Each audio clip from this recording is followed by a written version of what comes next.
Bienvenidos a Clásicos con Historia, un espacio donde exploramos las obras maestras de la historiografía hispánica. Como bien nos señala Irene Vallejo, los clásicos no son meros libros aislados, sino mapas y constelaciones que nos guían a través del tiempo. Son las raíces de nuestro conocimiento, las fuentes que nos revelan orígenes, relaciones y dependencias. Ítalo Calvino decía que un clásico es un libro que precede a otros clásicos, y al sumergirnos en ellos, reconocemos de inmediato su lugar en esa vasta genealogía del saber. Pero la verdadera magia ocurre cuando al leerlos descubrimos que son mucho más de lo que creíamos conocer de oídas. Nunca terminan de decir todo lo que tienen que decir, revelándose siempre nuevos, inesperados e inéditos. Los clásicos son los grandes supervivientes. Siglos después de ser escritos, siguen atrayendo a nuevas generaciones de lectores, esquivando las variaciones del gusto, las mentalidades y las ideas políticas. Su poder, su verdadera riqueza, se mide en el número de sus seguidores, aquellos enamorados que, lejos de ser coaccionados, han protegido estos textos como talismanes a lo largo de las épocas más peligrosas. Y en Clásico con Historia nos sumergimos en este fascinante recorrido, descubriendo la influencia de estas obras en otros autores y cómo han moldeado nuestra comprensión del pasado hispánico. En esta nueva edición, acompáñenos a revelar la inmensa vitalidad y la eterna relevancia de estos imprescindibles legados. Clásicos con Historia.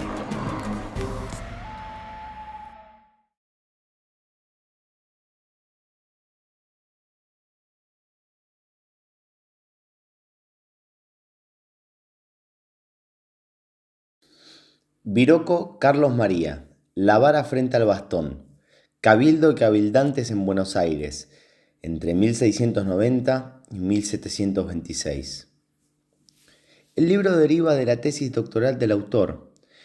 En estas páginas se propone el análisis de los vínculos y las tensiones políticas en el interior de las élites cabildeñas porteñas denominadas dirigencia concejil, en el período comprendido entre 1690 y 1726.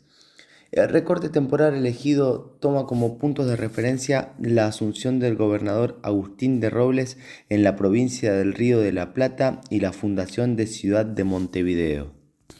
La hipótesis que recorre la obra es que la corona española logró disciplinar con efectividad al Cabildo de Buenos Aires en materia política. Concretamente, Viroco evalúa la eficiencia de la monarquía en dos aspectos: la anulación de la asunción de la titularidad de la gobernación por parte del ayuntamiento en caso de vacancia, y el control de la élite porteña que no protestó por la fundación de Montevideo. La obra se inserta en una renovada corriente de historia política que reconoce en el Cabildo una serie de facciones entre los cabildantes que debían mantener negociaciones con distintas autoridades y actores para defender sus privilegios locales. En el capítulo 1, el autor recorre la historia de la élite capitular durante la primera parte del siglo XVII. Revisa las pujas y divisiones internas dentro del cabildo entre beneméritos, descendientes directos de los fundadores de la ciudad, y confederados, emparentados con los intereses portugueses en relación a las actividades mercantiles y la reconfiguración de sus vínculos según el contexto global. En el capítulo 2 se pone de manifiesto la relación pendular que mantuvieron ciertas facciones del cabildo con el gobernador de turno en cuanto a reclamos y exigencias que convivían con alianzas y lealtades por negocios compartidos. A partir de la pesquisa de Mutiloa, Viroco resalta la importancia de las disputas sectoriales y los revanchismos facciosos en paralelo a los intentos de Felipe V para devolverle ciertas prerrogativas al cabildo, aunque sin permitirle hacerse cargo de la gobernación en caso de ausencia de su titular. Los siguientes 3 capítulos giran en torno al funcionamiento institucional. El capítulo 3 ofrece una descripción de la forma en la que se componía la corporación capitular en cuanto a las tareas y formas de elección de sus miembros, cuyos cargos son clasificados por el autor como oficios mayores y oficios menores. En los capítulos 4 y 5, el autor revisa las funciones y temas más frecuentes de la agenda del cabildo.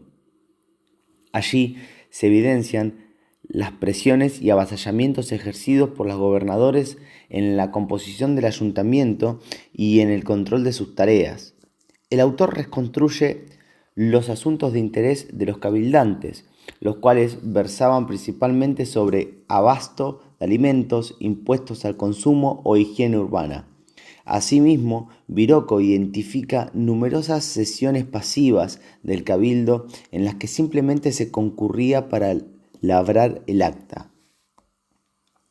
El capítulo 6 profundiza sobre el valor del ganado cimarrón en posesión de los vecinos accioneros, es decir, quienes tenían estancia poblada. El significado de los cueros era tal para el cabildo que Felipe V premió a la institución por su fidelidad en la contienda sucesoria con la devolución del control del comercio de cueros en la segunda década del siglo XVIII.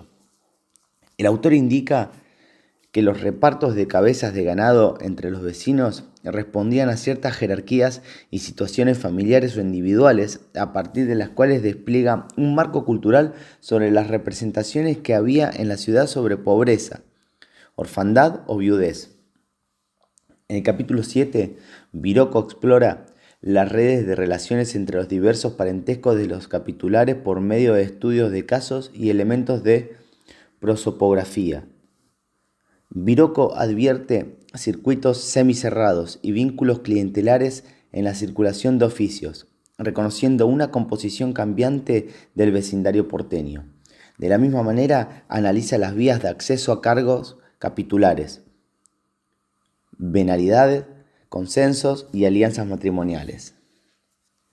Para concluir la obra, el autor despliega 2 capítulos interconectados en torno al perfil ocupacional de los miembros del cabildo.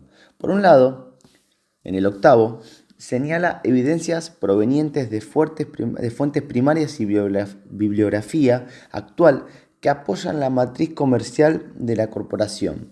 Por otro, en el capítulo 9, sustenta una mirada que rescata la existencia de un interés considerable por la producción ganadera hasta la década de 1720, confrontando con miradas más tradicionales al respecto.